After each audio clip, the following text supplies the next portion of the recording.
أعوذ بالله من الشيطان الرجيم.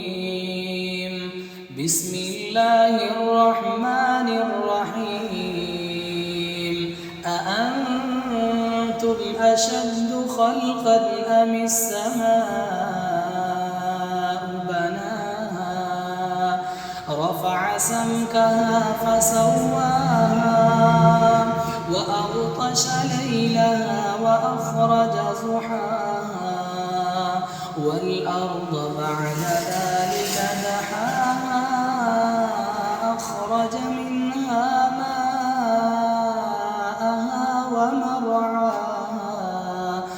والجبال أرساها متاعا لكم ولأنعامكم فإذا جاءت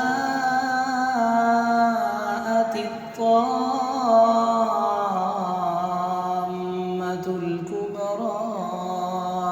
يوم يتذكر الإنسان ما سعى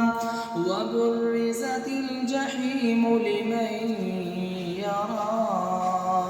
فأما من طغى وآثر الحياة الدنيا فإن الجحيم هي المأوى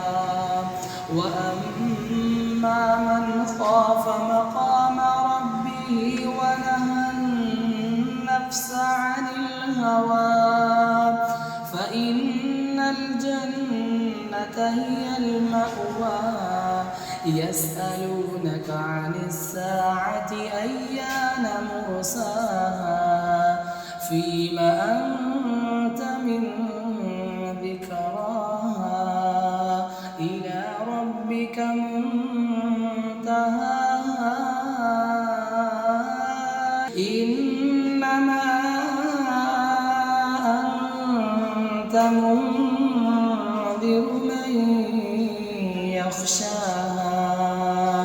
كأنهم يوم يرونها لم يلبثوا إلا عشية